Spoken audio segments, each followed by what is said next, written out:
कोविड-19 pandemic ने दुनिया को एक से ज़्यादा तरीके से बदला है।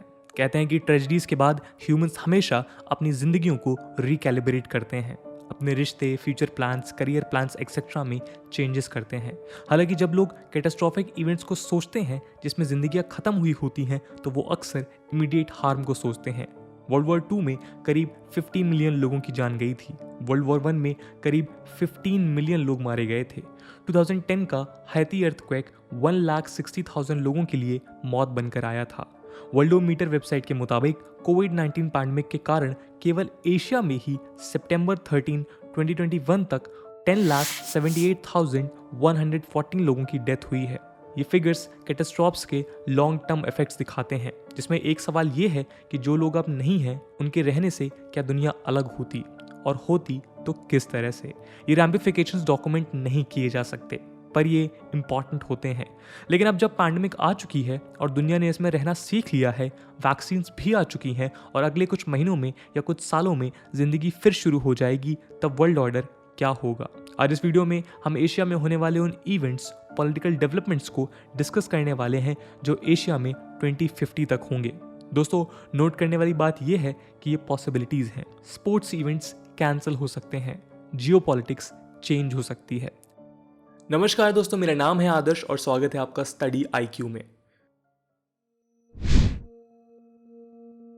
Recently Tokyo summer Olympics complete हुए हैं। टाइम इंटरवल के मुताबिक ये ओलंपिक्स 2020 में होने थे, पर एग्जैक्ट सेम नेम के साथ टोक्यो 2020 दरअसल 2021 में ऑर्गेनाइज किए गए थे। ये पैंडेमिक में होने वाले दूसरे ओलंपिक्स हैं। इससे पहले ठीक 100 साल पुराने एंटवर्प ओलंपिक 1920 में भी पैंडेमिक ने दहशत फैलाई थी। यूनाइटेड अरब एमिरेट्स ने 2020 में अपना space exploration programme Hope probe launch किया था। UAE ने मार्स पर 2017 यानी अगली सदी तक पहला शहर बसाने का ऐलान भी किया है। ये प्रोब दोस्तों फरवरी 2021 में मार्स के ऑर्बिट में एंटर हो चुका है। स्पेस के बारे में जब बात हो रही है तो इंडिया पीछे नहीं है। इंडिया की space agency Indian space research organisation यानी कि इसरो ने पिछले कुछ सालों में सक्सेसफुली कई फीट्स अपने नाम किए हैं। हालांकि करेंटली कुछ फेलियर्स उसके पक्ष में आए हैं। अगस्त 2021 में इसरो ने एक अर्थ ऑब्जर्वेशन सैटेलाइट 3 लॉन्च किया था, जो मिशन अनसक्सेसफुल रहा। इसरो ह्यूमंस को स्पेस में भेजने की तैयारी कर रहा है। 2022 में चंद्रयान 3 को लॉन्च करना एक्सपेक्टेड है। इसके बाद मंगलयान 2 जो मार्स पर इंडिया का दूसरा मिशन होगा, लॉन्च किया जाएगा। इन मिशन के साथ साथ गगनयान मिशन भी 2022 में लिस्टेड है, जो इंडिया का फर्स्ट मैन्ड मिशन होगा। इसके बाद कतर 2022 में फीफा वर्ल्ड कप होस्ट करेगा। ये पहली मिडिल ईस्टर्न कंट्री है जो फीफा ऑर्गेनाइज करेगी। बीजिंग 2022 में विंटर ओलंपिक्स को होस्ट करेगा। दोस्तों, 2008 में बीजिंग ने समर ओलंपिक्स होस्ट किया था। 2023 में टर्की को एक इंडिपेंडेंट नेशन बने 100 साल पूरे हो ही रहे हैं कि 2024 में इंडिया चाइना को पॉपुलेशन में पीछे छोड़ सकता है। ये एस्टिमेशन दरअसल पॉपुलेशन ग्रोथ के करंट सिनेरियो पर है। हालांकि कुछ रिपोर्ट्स इस ओवरटेक को 2026 से 27 में भी बताती हैं। 2026 में मालदीव्स सी में सबमर्ज होने की कगार पर पहुंच सकता है। इसके अलावा यदि ग्लोबल वार्मिंग तेज रही तो पूरा सबमर्ज हो सकता है, और जब मालदीव सबमर्ज हो जाएंगे तो माइग्रेशन बढ़ेगा। साथ ही साथ इंडिया की कोस्टल सिटीज और रीजन्स में भी सी लेवल बढ़ेगा।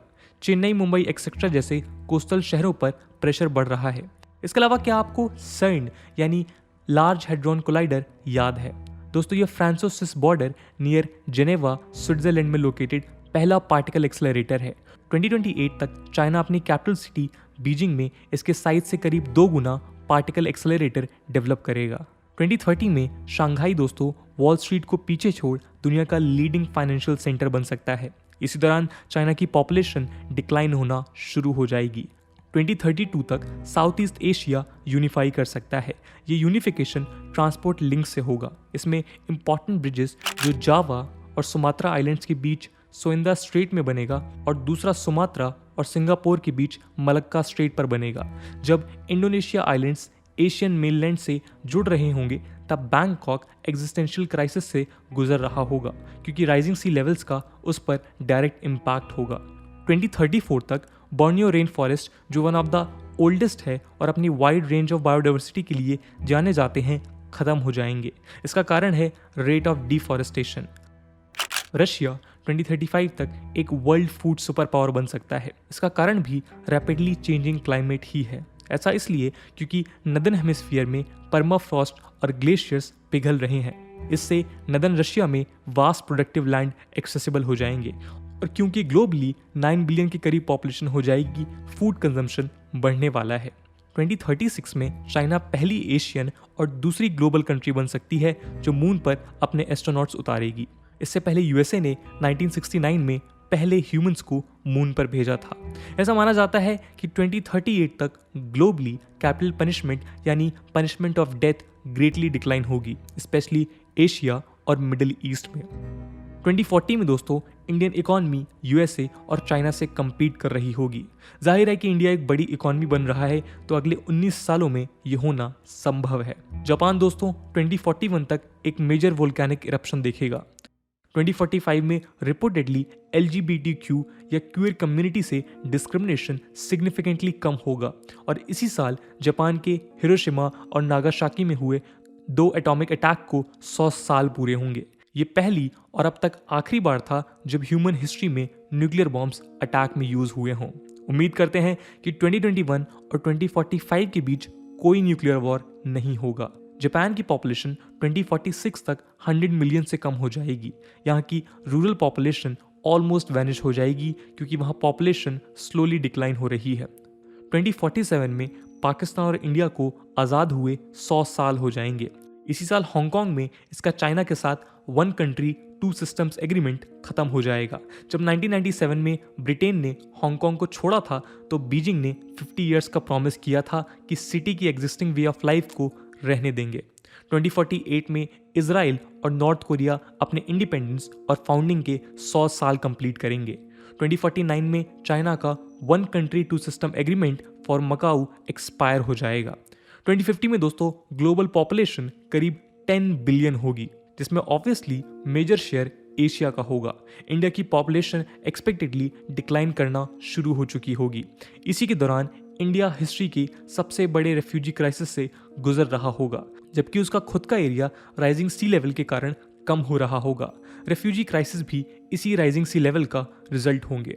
रोबोट्स कॉमन प्लेस में जनरली देखने को मिलेंगे और हिमालयन ग्लेशियर्स करीब आधे डिक्लाइन हो चुके होंगे। इसके अलावा होपफुली बेरिंग स्ट्रेट ब्रिज और एशिया में इंटरलिंक्ड रोड्स और ब्रिजेस से सबसे बड़ा कॉन्टिनेंट पूरी दुनिया से जुड़ चुका होगा। ब्रेक्सिट, कोरोना वायरस और trade tips currently economic headwinds create कर रहे हैं, पर इन इमीडिएट चैलेंजेस के बाद भी दुनिया की इकॉनमी रैपिड पेस में डेवलप करेगी। इनफैक्ट एक प्रोजेक्शन के मुताबिक 2050 तक ग्लोबल मार्केट डबल हो जाएगा, जबकि यूएन फोरकास्ट के मुताबिक दुनिया की पॉपुलेशन मॉडेस्ट 26% ही बढ़ेगी। ये ग्रोथ कई चैलेंजेस लेकर आएगी। हालांकि दोस्तों फ्यूचर प्रिडिक्शन एग्जैक्टली कर पाना चैलेंजिंग है, पर कई इकोनॉमिस्ट इस बात पर एग्री करते हैं कि आज के डेवलपिंग मार्केट्स कल के इकोनॉमिक सुपर पावर्स होंगे। दोस्तों international professional services firm PwC की रिपोर्ट द वर्ल्ड इन 2050 के मुताबिक आज की 7 इमर्जिंग इकोनॉमीज में से 6 ही 30 साल बाद दुनिया की लार्जेस्ट इकोनॉमीज होंगी। इन इकोनॉमीज में एशियन कंट्री चाइना और इंडिया एक दूसरे को compete करेंगी। तो दोस्तों ये थी एक लिस्ट 2050 तक एशिया में होने वाले मेजर इवेंट्स की। आई होप आपको ये वीडियो पसंद आई होगी, और अगर पसंद आई है तो अपने दोस्तों के साथ शेयर करना मत भूलिएगा। हम मिलते हैं अगले वीडियो में, तब तक के लिए जय हिंद, जय भारत।